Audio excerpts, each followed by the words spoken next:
दिसतोय आता फुल screen. Yes sir, yes. आजचा आपला जो विषय आहे, फ्रूट अँड व्हेजिटेबल प्रोसेसिंग मध्ये काय अपॉर्च्युनिटीज आहेत. तर पहिली गोष्ट, हे सगळं आपण करत असताना या प्रोसेसिंग म्हणजे काय आणि प्रोसेसिंग करण्याची गरज काय आहे आणि कसं केलं गेलं पाहिजे, हे आपण शोधण्याचा प्रयत्न करू. आता आपल्याकडे या प्रोसेसिंगची किंवा त्याला व्हॅल्यू ॲडिशन हा शब्द सुद्धा वापरला जातो. त्याचं कारण महत्वाचं की जे मार्केटमध्ये आपला माल जातो आणि बऱ्याच वेळा ग्लट्स होतात आणि तो माल जो आहे उत्पादित झालेला, तो अतिशय कमी किमतीत किंवा त्याची किंमतही वसूल होत नाही. अशा प्रत्येक कमोडिटीजमध्ये मेजर जे कमर्शियल व्हेजिटेबल फ्रुट्समध्ये ही पाळी आपल्याकडे येते. तर त्याचा जो काही रेग्युलेशन जे आहे मार्केटमधलं, ते जर आपण काही प्रमाणात डायव्हर्सिफिकेशन जर झालं प्रोसेसिंगमध्ये, तर ते ग्लट्स आपल्याला रेग्युलेट करता येतील. तर त्यानंतर आपल्याकडे शेतकरी एवढ्या मेहनतीने फळभाजीपाला पिकवतो, परंतु आपल्याकडे योग्य पद्धतीने हाताळणी नसल्यामुळे मोठ्या प्रमाणात लॉसेस होतात, जवळजवळ 25% ते 30% आणि अ, लाखो करोडो रुपयांचं त्याच्यामध्ये नुकसान होतं. त्यानंतर प्रोसेसिंग किंवा व्हॅल्यू ॲडिशन केल्यामुळे एखादं जे सीझनल फ्रुट्स, व्हेजिटेबल आहे ते आपल्याला वर्षभर उपलब्ध करून देता येईल. काही फ्रुट्स अँड व्हेजिटेबल जे आहेत ते खाण्यायोग्य नसतात. म्हणजे त्यांचं जे इडिबलनेस जो आहे किंवा ॲक्सेप्टन्स जो आहे, तो आपल्याला वाढवता येतो प्रोसेसिंग करून किंवा जी काही टेस्ट, फ्लेवर, कलर, अरोमा ते डेव्हलप करता येतं. बऱ्याच वेगळ्या प्रकारची जी फ्रुट्स अँड व्हेजिटेबल्स आहेत त्याच्यामध्ये ज्या न्यूट्रिशनल व्हॅल्यूज आहेत किंवा combination of different types of fruits and vegetables process product तयार केल्यामुळे आपल्याला आपल्या आहारामध्ये विविध अशा न्यूट्रिशनल व्हॅल्यूज ज्या आहेत ते आपल्याला मिळवता येतात. आणि या उद्योगापासून मोठ्या प्रमाणात रोजगार निर्मितीची संधी आहे. म्हणजे एंटरप्रेन्योर पासून तर तिकडे काम करणारा जो worker, skill, unskilled worker and different allied activities जे आहेत, ट्रान्सपोर्टेशन, मार्केट, डिस्ट्रिब्युशन वगैरे, वगैरे किंवा पॅकेजिंग वगैरे, याच्यामध्ये खूप मोठी अपॉर्च्युनिटी त्याच्यामध्ये आहे. तर आज आपण बघतोय इंडस्ट्रीज म्हटलंय, आपला आजही देश हा कृषी प्रधान आहे आणि मोठ्या प्रमाणात आपले 50% पेक्षा जास्त पॉप्युलेशन ही ॲग्रीकल्चरवर अवलंबून आहे. आणि यामुळे आपण ॲग्रो बेस्ड इंडस्ट्रीज जर उभारल्या, तर मोठ्या प्रमाणात आपल्या देशामध्ये परकीय चलन म्हणण्यापेक्षा आपल्याकडे जी काही इकॉनॉमिकल डेव्हलपमेंट आहे ती होऊ शकेल आणि त्याच्यातून मोठ्या प्रमाणात आर्थिक वाढ याच्यामध्ये होऊ शकतो. आज आपण जर बघितलं तर इतर देशांमध्ये आपल्याकडे उत्पादित होणाऱ्या फळं, भाज्या आणि त्याच्यापासून तयार होणाऱ्या प्रक्रियायुक्त पदार्थांना खूप मोठी मागणी आहे. तर या माध्यमातून आपण जर प्रक्रिया उद्योग त्यांच्या क्वालिटीच्या रिक्वायरमेंट प्रमाणे जर उभारले आणि एक्सपोर्ट जर वाढवला, कारण आता सगळं ग्लोबलायझेशनमुळे सगळं मार्केट ओपन झालेलं आहे. तर त्यामधून आपल्याला आपल्या देशाला मोठ्या प्रमाणात फॉरेन एक्सचेंज मिळू शकतं आणि त्याच्याने आपली इकॉनॉमी डेव्हलप होऊ शकते. एकंदरीतच आजच्या जीवनामध्ये जे काही आता राहणीमान बदललेलं आहे, जे काही लाईफस्टाईल चेंज झालेली, त्यामध्ये फ्रेश व्हेजिटेबल्स बरोबर प्रोसेस प्रॉडक्ट्सला खूप मोठ्या प्रमाणात डिमांड आहे. तर त्या संधीचा फायदा आपल्याला घेता येऊ शकते.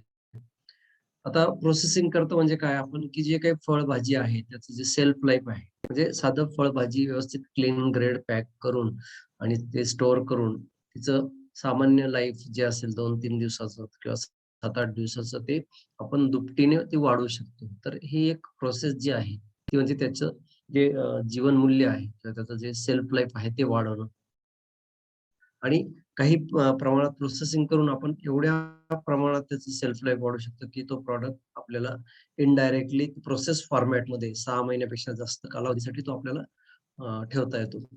नंतर आपण बघतो, की मार्केटमध्ये एक वेळेस एका सीझनमध्ये खूप मोठ्या प्रमाणात जे उत्पादित होणारा जो माल आहे, त्याला जर तेवढा उठाव नसेल किंवा ते सगळे कंझ्युमर तेवढे नसतील, तर त्याचं जे काही नुकसान होतं, ते नुकसान आपल्याला याच्यामध्ये कमी करता येऊ शकतं आणि त्यापासून नुकसान झाल्यामुळे जे काही वेस्ट निघतं किंवा ते रॉटनिंग होतं किंवा ते खराब होतं, त्यामुळे जे काही पर्यावरणाचे किंवा आरोग्याच्या दृष्टीने जे प्रश्न निर्माण होतात, ते सुद्धा आपल्याला कमी करता येऊ शकतात. तर हे आपण प्रोसेस करतो म्हणजे काय, की एखादा टोमॅटो असेल त्याच्यापासून सॉस, केचप, चटणीज, पावडर किंवा ज्यूस वगैरे आपण तयार केलं. आवळा असेल, आवळ्यापासून वेगळ्या प्रकारचे कँडीज किंवा सुपारी असेल, पावडर्स असेल किंवा ज्युसेस तयार केले. तर अशा विविध फळांपासून आपण त्याचा जो काही पूर्ण होल फ्रूट आहे किंवा व्हेजिटेबल आहे, त्याला विशिष्ट प्रकारच्या फॉर्मॅटमध्ये त्याचं जे काही ओरिजिनल चव, फ्लेवर ते बदलू न देता, म्हणजे एखादा जर जॅम, जेली किंवा वाईन्स किंवा पिकल्स आपण ज्या फळापासून बनवतो त्या फळाची फ्लेवर, कलर, अरोमा, टेस्ट ते आपल्याला त्याची अनुभूती मिळते. तर असं हे प्रोसेसिंग आपण त्याच्यामध्ये करू शकतो. आणि हे प्रोसेसिंग करत असताना एन नंबर ऑफ प्रॉडक्ट्स तयार करतो. परंतु काही प्रॉडक्ट्स आपण कॉम्बिनेशन ऑफ किंवा रेडी किंवा मिक्स असे काही प्रॉडक्ट करू शकतो. तर ते एकमेकांमध्ये मिक्स झाले पाहिजे. त्यानंतर जे काही वेगवेगळ्या प्रकारचे प्रॉडक्ट्स आपण तयार करतो, की ते कंझ्युमर त्याला अट्रॅक्ट व्हायला पाहिजे. जसं आपण इतर प्रॉडक्टच्या बाबतीत फिजिकल प्रॉडक्ट जे आहेत, ज्या काही भौतिक वस्तू आपल्या जीवनामध्ये आपल्याला अट्रॅक्ट करतात आणि आपण ती खरेदी करतो आणि ते वापरतो. हे तर आपल्या खाण्याशी, आपल्या आरोग्याशी संबंधित आहे. तर आपण अशा प्रकारे काही रेसिपीज वापरून वेगळ्या प्रकारच्या फ्रुट्स अँड व्हेजिटेबल्स पासून असे प्रॉडक्ट्स तयार केले, की लोकं ते आवडीने खातील आणि त्यापासून त्यांच्या आरोग्याला आवश्यक असणारे न्यूट्रिएंट्स पण मिळतील. काही काही आकडेवारी जर आपण बघितलं तर आपला जी-डी-पी मध्ये ॲग्रीकल्चरचं कॉन्ट्रिब्युशन मोर दॅन 16% आहे. 50% पेक्षा जास्त लेबर वर्कफोर्स आज त्याच्यामध्ये एंगेज आहे. आपला देश जगातला second largest fruits and vegetables मधला आहे आणि मोठ्या प्रमाणात आपण ग्लोबल मार्केटमध्ये आपलं जे काही ॲग्रीकल्चर प्रोड्यूस आहे ते आणि त्याच्यामध्ये अजून आपल्याला ग्रेन्स आणि यासोबत आपल्याला फ्रुट्स अँड व्हेजिटेबलचं मार्केट सुद्धा आपण काबीज करू शकतो. परंतु जगभरामध्ये फ्रुट्स अँड व्हेजिटेबल्स हे मोस्टली प्रोसेस फॉर्ममध्ये खाल्ले जातात.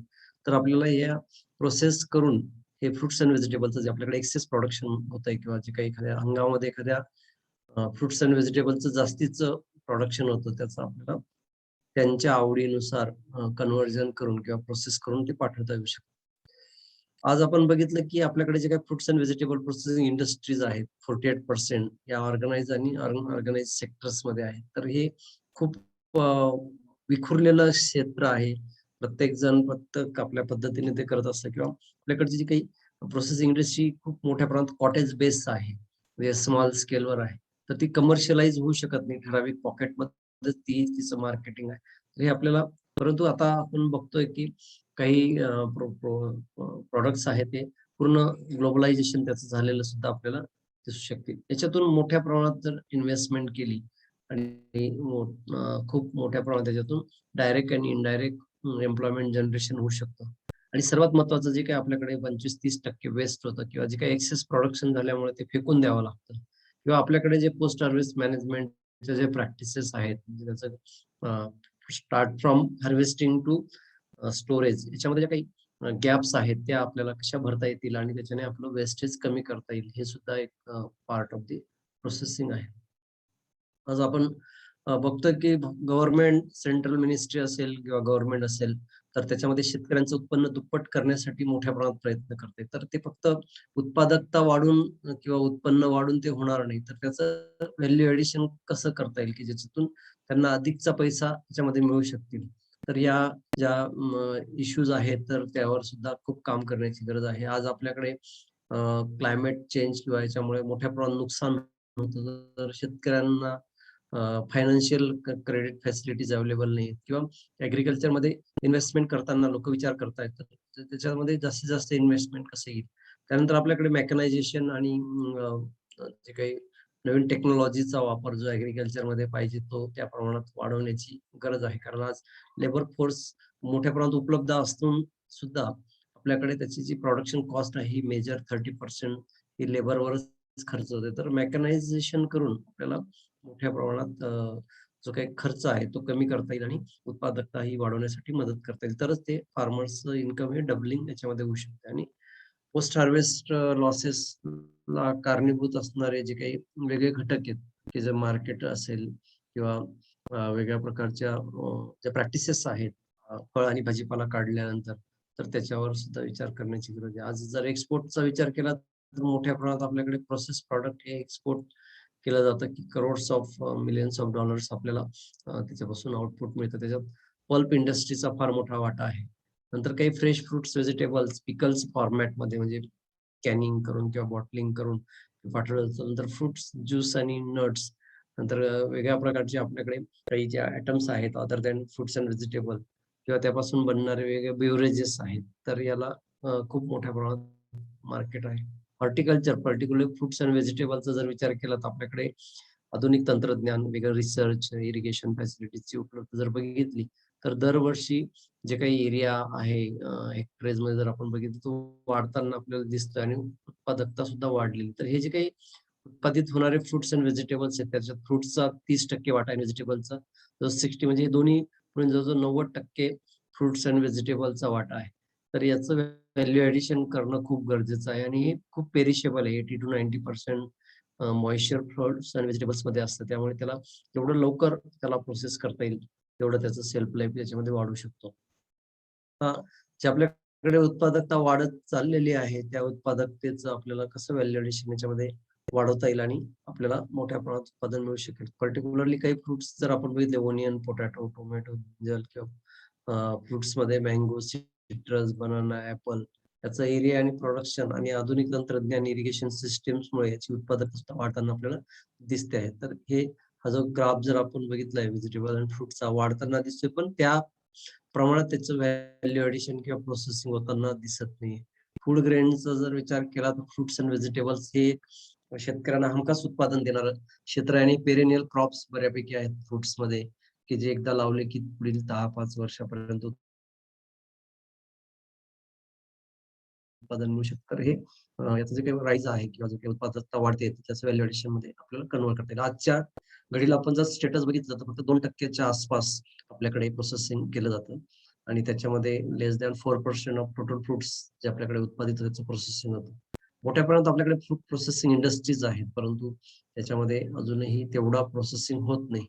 तर आपल्याला या प्रोसेसिंगचा वाढ याच्यामध्ये किंवा इंडस्ट्रीजमध्ये वाढ करण्याची गरज आहे. जे काही थोडंफार आपल्याकडे प्रोसेस होतं, तर ते काही प्रमाणात एक्सपोर्ट होतं डिफेन्समध्ये आणि काही इन्स्टिट्यूशनल सेक्टर आणि डोमेस्टिक कन्झम्पशनमध्ये त्याचा वापर केला जातो. तर आपण जरी जगातले second largest producer fruits and vegetables आहोत आणि आपल्याकडे वेगळ्या जे काही प्रोसेसिंग इंडस्ट्रीज आहेत, तर त्याच्यामध्ये कॅनिंग, डिहायड्रेशन, पिकल्स नंतर वेगळ्या प्रकारचं प्रिझर्वेशन आणि बॉटलिंग किंवा वेगळ्या प्रकारच्या सेल्फ लाईफ इन्क्रीज होईल आणि ऑफ सीझन मध्ये ते फ्रुट्स अँड व्हेजिटेबल उपलब्ध होतील. त्या प्रकारची प्रोसेसिंगची आवश्यकता आहे. पण मार्केटचा जर विचार केला तर व्हेजिटेबल इंडस्ट्री ही एक्सपांड होताना दिसतंय. याचा ग्रोथ रेट जो आहे म्हणजे ज्याला CAGR म्हणतात तो अ, दरवर्षी वाढताना दिसतोय आणि त्याच्यात इन्व्हेस्टमेंट सुद्धा वाढते. Currently commercial processing fruits and vegetable तसं त्याप्रमाणे खूप कमी आहे. म्हणजे जे काही वाढताना आपल्याला दिसतं ते खूप स्मॉल स्केल किंवा अनऑर्गनाइज्ड सेक्टरमध्ये आहे. जे की आपण इतर देशांचा जर विचार केला तर आपण खूप खाली आहोत. जे की देशांमध्ये 25-30% तर 80% पर्यंत आहे. तर आपल्याला जे काही अ, याच्यात खूप मोठ्या प्रमाणात काम करण्याची गरज आहे. एक्सपोर्ट अपॉर्च्युनिटीज आपल्याकडे आहेत. कारण आपल्याकडे जे काही फ्रुट्स अँड व्हेजिटेबल्स उत्पादित होतात, आपल्याकडच्या जिओग्राफिकल कंडिशन्स आहेत, आपल्याकडच्या जे काही व्हरायटीज आहेत किंवा क्रॉप्स आहेत, त्याच्यातल्या न्यूट्रिशनल व्हॅल्यूज जर बघितल्या आणि आपल्याकडे एकंदरीत जिओग्राफिकल एडवांटेज जर बघितलं, आपल्याकडे कन्सेंट और process product rest of the world खूप सहज आपण पाठवू शकतो. तर तो जर त्यांच्या रिक्वायरमेंट प्रमाणे जर आपण वाढवलं, तर पुढील काही वर्षामध्ये आपण एक्सपोर्ट अधिक वाढवू शकतो. नंतर डिमांड जर बघितली याच्यामध्ये आता कोणतेही प्रोसेसिंग म्हटलं, की त्याचं मार्केट डिमांड जे आहे, तर आता डिमांड फ्रुट्स अँड व्हेजिटेबलची जी आहे ती वाढताना आपल्याला दिसते. कारण आपल्याकडे रिटेल इंडस्ट्री फार मोठ्या प्रमाणात आहे. Increasing number of nuclear families आज आपल्याकडे छोट्या-छोट्या फॅमिलीज खूप होत आहेत. पूर्वी एकत्र याच्यामध्ये खूप किंवा विलेज लेव्हलला व्हॅल्यू एडिशन किंवा प्रोसेसिंग केलं जायचं. परंतु आता सगळे लाईफस्टाईल चेंज झाल्यामुळे प्रत्येकाला मार्केटमध्ये तयार, उत्पादित किंवा प्रोसेस केलेल्या प्रॉडक्टची आता गरज वाढताना आपल्याला दिसते. आता याच्यामध्ये आपल्याकडे का आपण इकडे मागे आहोत? तर त्याची काही कारणं जर बघितलं आपल्याकडे फॅसिलिटीज किंवा वेगवेगळ्या प्रकारच्या ज्या मार्केट डिस्ट्रिब्युशन सिस्टम्स आहेत त्याच्यामध्ये आपण खूप मागे आहोत. नंतर कंपन्याज, थर्ड पार्टी लॉजिस्टिक, त्यानंतर ट्रान्सपोर्टेशन, स्टोरेज तर याच्यामध्ये खूप असे फॅक्टर्स आहेत की ते आपल्याला इंडस्ट्रीची ग्रोथ होताना आपल्याला दिसून येत नाही. इतर देशांमध्ये आपल्या जर विचार केला तर म्हणजे आपण सेकंड लार्जेस्ट प्रोड्युसर असून सुद्धा आपण वी आर द सेकंड म्हणजे 2 डिजिटमध्ये सिंगल डिजिटमध्येच अजून प्रोसेसिंगमध्ये आहोत. तर ते वाढवण्याची गरज आहे. त्याच्यामध्ये स्मॉल स्केल इंडस्ट्रीज आपल्याकडे 33% आहेत. अनऑर्गनाइज्ड 42 आणि ऑर्गनाइज्ड 25% आहे. आता याच्यामध्ये काय जर आपण बघितलं वेगवेगळ्या प्रकारचे सेक्टर्स आहेत प्रोसेसमध्ये. फ्रूट पल्प अँड ज्यूस मध्ये 27%, रेडी टू सर्व्ह मध्ये 13%, पिकल्स मध्ये 12, जाम जेलीज मध्ये 10, synthetic syrups, squash, puree, ketchup, can vegetables आणि इतर मध्ये 18% आपला शेअर. तर फ्रूट पल्प अँड ज्यूसचं हे जे काही प्रायमरी प्रोसेसिंग की त्याच्यातून पुढे रॉ मटेरियल सेकंडरी प्रोसेसिंगला मिळू शकतं. तर व्हॅल्यू ॲडिशन करताना आपण जे काही फ्रुट्स अँड व्हेजिटेबलला प्रोसेस करणार आहोत, तर त्याचं सेल्फ लाईफ तर आपल्याला वाढवायचंच आहे. परंतु त्याचा जो ओरिजिनल कलर, फ्लेवर आणि न्यूट्रिशनल व्हॅल्यूज जे आहेत ते सुद्धा रिटेन व्हायला पाहिजे. त्यानंतर याच्यामध्ये जे बेनिफिशरीज आहेत, फक्त एंटरप्रेन्युअर किंवा उत्पादक किंवा प्रोड्युसर, प्रोसेसर नाही, तर त्याच्यामध्ये फार्मर आणि कंझ्युमर यांचा जर विचार केला तर या इंडस्ट्रीमध्ये चांगल्या प्रकारे ग्रोथ होऊ शकते. बऱ्याच वेळा जे शेतकरी जो कच्चा माल उत्पादित करतो आणि कंझ्युमर जो तुमचा माल घेतो, तर यांच्या गरजा आणि त्यांच्या अडचणी सोडून आपण किंवा त्यांच्या रिक्वायरमेंट प्रमाणे जर आपण ह्या इंडस्ट्रीमध्ये काम केलं, तर खूप चांगला स्कोप याच्यामध्ये आहे. आता जनरली व्हॅल्यू ॲडिशन किंवा प्रोसेसिंगचं जर आपण अ, वर्गीकरण जर केलं, तर प्रायमरीमध्ये आपण क्लीनिंग, ग्रेडिंग जे काही आज आपण 80% पेक्षा जास्त फ्रेश फॉर्मॅटमध्ये फ्रुट्स अँड व्हेजिटेबल खातो. तर तेच व्यवस्थित स्वच्छ करणे, त्यांचं सॉर्टिंग, ग्रेडिंग करणं आणि व्यवस्थित पॅकिंग करणं. Packaging it attracts as well as it increase the self life आणि ट्रान्सपोर्टेशनमध्ये वगैरे जे काही लॉसेस होतात ते पण आपल्याला कमी करता येऊ शकतात. आज आपण जर बघितलं तर आपल्याकडे 80-90% फ्रुट्स अँड व्हेजिटेबल अतिशय अनहायजीन पद्धतीने किंवा अतिशय क्रूड पद्धतीने त्याचं हँडलिंग होतं. त्यानंतर जे काही सीझनल फ्रुट्स अँड व्हेजिटेबल्स आहेत, त्यांच्या त्या सीझनमध्ये मोठ्या प्रमाणात पल्प काढून ठेवला आणि तो पॅक करून ठेवला, असेप्टिकली असेल किंवा त्याने. नंतर ज्यूस एक्स्ट्रॅक्शन करून ठेवलं, हे प्रायमरी प्रोसेसिंगमध्ये होतं. त्यानंतर मग सेकंडरी आपण आर-टी-एस, स्क्वॅश, सिरप, जाम, जेली, डिहायड्रेशन, फ्रूट कँडीज आणि प्रिझर्व्हज किंवा वेगळ्या कॅनिंग त्याच्यामध्ये करू शकतो. टर्शरी प्रोसेसिंगमध्ये त्याचे कॉन्सन्ट्रेट्स अजून शॉर्ट फॉर्मॅटमध्ये ज्यूस पावडर्स असेल किंवा वाईन कन्फेक्शनरी आयटम्स त्याच्यामध्ये आपण करू शकतो. व्हॅल्यू ॲडिशन ही जी काही आहे किंवा प्रोसेसिंग जी आहे, it starts from the proper harvesting stage. For example जर आपण बघितलं, जर द्राक्षापासून वाईन बनवायचे असेल, तर त्याची मॅच्युरिटी इंडायसेस जे असतात ते बघितले जातात किंवा आपल्याला आंबा जर पिकवायचा असेल प्रॉपर, तर योग्य मॅच्युरिटीला हार्वेस्टिंग केला तर तो पुढे चांगल्या प्रकारे पिकू शकतो. तर ही प्रायमरीच जे आहे म्हणजे सगळ्यात महत्त्वाचं ते प्रॉपर स्टेजला हार्वेस्टिंग करणं. त्यानंतर मार्केटला किंवा कंझ्युमरला जाईपर्यंत त्याचं क्लिनिंग, ग्रेडिंग आणि पॅकिंग करणं. आज आपल्याकडे याच्यामध्ये सुद्धा खूप काम करण्याची गरज आहे. अतिशय साध्या पद्धतीने किंवा आपण अनहायजीन पद्धतीने क्लिनिंग, ग्रेडिंग आणि पॅकिंग केलं जातं. त्यानंतर मग व्हॅल्यू ॲडिशन त्याच्यातून जे काही फ्रेश फॉर्मॅटमधून जो काही शिल्लक माल आहे किंवा जो माल जास्त दिवस टिकू शकत नाही, तर त्याचं व्हॅल्यू ॲडिशन आपण प्रोसेसिंग करून करू शकतो. त्यानंतर जे काही ग्रेडिंग, पॅकिंग केलेलं जो मटेरियल आहे त्याला योग्य पद्धतीचं स्टोरेज, हँडलिंग करून त्याचं सेल्फ लाईफ कसं वाढवता येईल. त्याचबरोबर हे सगळं इंडस्ट्रीजमध्ये फार म्हणजे क्लिनिंग, ग्रेडिंग पासून तर प्रोसेसिंग पर्यंत किमान 5 आणि जास्तीत जास्त 20 ते 30% पर्यंत जे वेस्ट निघतं, म्हणजे त्याचं पील्स असतील, नॉन एडिबल पार्ट्स असतील, सीड असेल, फायबर असेल, तर हे याचं सुद्धा व्हॅल्यू ॲडिशन वेस्ट जे आहे त्याचं सुद्धा व्हॅल्यू ॲडिशन करून त्यापासून वेगळ्या प्रकारचे इसेन्स, ऑइल्स, कलर, फ्लेवर्स किंवा नाही शक्य झालं तर त्याच्यापासून कंपोस्टिंग, चांगल्या क्वालिटीचं कंपोस्ट खत सुद्धा त्याच्यापासून तयार करता येऊ शकतं. तर आता याच्यामध्ये क्लिनिंग, सॉर्टिंग, ग्रेडिंग ह्या सगळ्या ज्या गोष्टी आहेत त्याच्यामध्ये अजून ॲडिशनल रायपनिंग आणि ट्रान्सपोर्टेशन, मार्केट डिस्ट्रिब्युशन या सुद्धा काही ऑपरेशन्स आहेत, की याच्यामध्ये सुद्धा काम करायला खूप अपॉर्च्युनिटीज आहेत. आज आपण बघतो की बरीच फळं जसं आंबा, केळी, पपई जे आहेत, हे केमिकलने पिकवले जातात. परंतु सायंटिफिकली आता याची रायपनिंग चेंबर्सची चेन उभारू शकतो आपण आणि शहराच्या बाहेर तो आलेला माल, जसं केळी वगैरे आहे, त्याचं 3 ते 4 दिवसामध्ये सायंटिफिकली रायपनिंग करून त्याचं डिस्ट्रिब्युशन करू शकतो. त्यानंतर आपल्याकडे स्टोरेज जसं इतर आपण बघतो की ट्रान्सपोर्ट फिजिकल वस्तूंचं जे नॉन एडिबल किंवा इतर ज्याचं याचं प्रॉपर स्टोरेज सिस्टम असते. परंतु आपल्याकडे आज आपण 80-90% फळं आणि भाज्या ज्या आपण रोजच्या आहारामध्ये खातो, त्यांचं प्रॉपर स्टोरेज फॅसिलिटीज आपल्याकडे नाहीयेत. कोल्ड स्टोरेज, प्री कूलिंग असेल किंवा पॅक हाऊसेस असतील.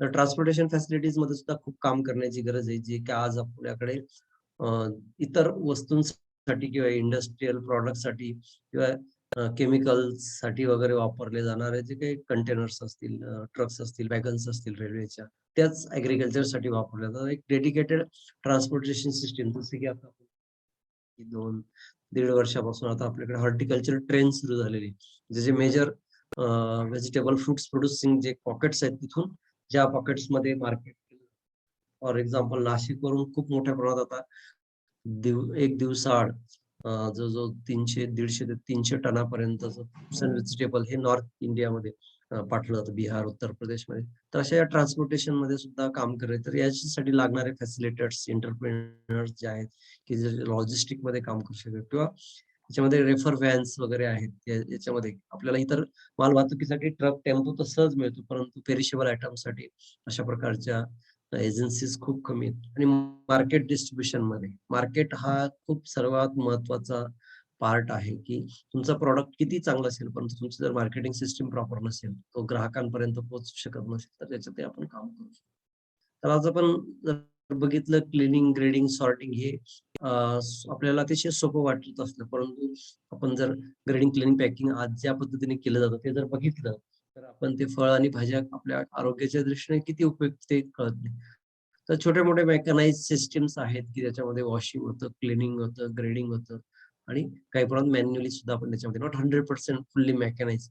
तर काही प्रमाणात आपण मॅन्युअली सुद्धा याच्यामध्ये काम करून एक चांगल्या साईज प्रमाणे, कलर प्रमाणे कस्टमर्सला ते अट्रॅक्ट होईल किंवा त्याचं सेल्फ लाईफ जे आहे वाढेल. याच्यामध्ये सी ग्रेड जो आहे, म्हणजे त्यातला ए ग्रेड जो आहे तो एक्सपोर्टला किंवा मोठ्या मार्केटला जो पे करू शकतो. बी ग्रेड जो आहे तो डिस्टन्स मार्केटला किंवा जवळच्या मार्केटला आणि सी ग्रेडचा जो लांबच्या मार्केटला किंवा एक्सपोर्टला जाऊ शकत नाही. तो खराब नसतो, परंतु अंडर साइज असतो किंवा त्याची शेल्फ लाईफ हे कमी असते. तर असा माल आपण प्रक्रियेसाठी जर वापरला, तर अशा पद्धतीने प्रॉपर म्हणजे तिकडे एक ग्लट्स होणार. आज काय होतं, की सरसकट सगळा माल जो आहे तो थोड्याफार प्रमाणात ग्रेडिंग करून मार्केटमध्ये जातो आणि मग तिकडे ए ग्रेडला किंवा बी ग्रेडला डिमांड असेल. तो सी ग्रेडचा माल तिकडे फेकून द्यावा लागतो. तोच त्याच पूर्वी म्हणजे हार्वेस्टिंग केल्यानंतर before going to the market तो जर काही प्रमाणात डायव्हर्ट जर झाला, तर मार्केटमध्ये गलट होणार नाही आणि प्रोसेसिंगला अतिशय मोठ्या प्रमाणात हा माल मिळू शकतो. प्री कूलिंग कोल्ड स्टोरेजेस हे काही ठराविक फ्रुट्स एंड व्हेजिटेबल्समध्येच आपल्याकडे वापरले जातात. परंतु ते इतर वेळेस मग ऑफ सीझनमध्ये पडून राहतात. उदाहरण जर घ्यायचं तर द्राक्षाच्या सीझनमध्ये आपल्याकडे वापरलेले कोल्ड स्टोरेज किंवा पॅक हाऊस किंवा प्री कूलिंग युनिट्स जे आहेत, ते इतर वर्षभर आयडियली 8-9 महिने पडून असतात. तर त्याचं युटिलायझेशन आपल्याला कसं करता येऊ शकेल, त्याचा विचार आपण करायला पाहिजे. आता जे वेगळे आपल्याकडे उत्पादित होणारे फळभाज्या उदाहरणार्थ इथे दिलेले आहेत, तर किमान 40 फळं आणि भाज्यांचं आपण व्हॅल्यू एडिशन याच्यामध्ये करू शकतो. त्यात जे काही प्रमुख कमर्शियल क्रॉप्स आहेत किंवा ज्याच्यामध्ये मार्केटमध्ये प्रोसेस प्रॉडक्टला डिमांड आहे. जसं आंबा आहे, पोमोग्रेनेट आहे, ग्रेप्स, बनाना, गावा, आवळा, कस्टर्ड ॲपल, टॅमॅरिंड, पपई, फिग, सपोटा, जामुन, लेमन, बेर, वूड ॲपल किंवा स्ट्रॉबेरी. तर त्या आपल्या एरियातले जे काही क्रॉप्स असतील आणि याच्यापासून वेगळे प्रॉडक्ट जसं प्रायमरी, सेकंडरी आणि टर्शियरी. प्रायमरीमध्ये तुम्ही पल्प काढू शकतात किंवा त्याची प्युरी काढू शकतात किंवा त्याचं ज्यूस काढू शकतात. सेकंडरी प्रोसेसिंगमध्ये त्याचा आर-टी-एस, जाम, जेली, स्क्वॅश, सिरप करू शकतात आणि टर्शियरी प्रोसेसिंगमध्ये त्याचे पावडर्स किंवा कॉन्सन्ट्रेट्स किंवा वाईन वगैरे किंवा इतर प्रॉडक्ट त्याच्यापासून बनू शकतात. तर व्हॅल्यू एडिशन ग्रेडिंग हा एक सेक्टर आहे प्रॉपर. त्यानंतर प्रायमरी प्रोसेसिंग किंवा मिनिमल प्रोसेसिंगमध्ये आपण त्या फळं आणि भाज्यांचे व्यवस्थित जे काही नॉन एडिबल पार्ट्स काढून तो ग्राहकांना पर्यंत आपण पाठवू शकतो. अदरवाईज काय होतं, की नॉन एडिबल पार्ट जो आहे तो त्या फळं आणि बरोबर जातो आणि तो मोठ्या शहरांमध्ये त्याच्यापासून मोठ्या प्रमाणात जे काही वेस्ट तिथं पडतं आणि पर्यावरणाचे प्रश्न त्याच्यामध्ये निर्माण होतात.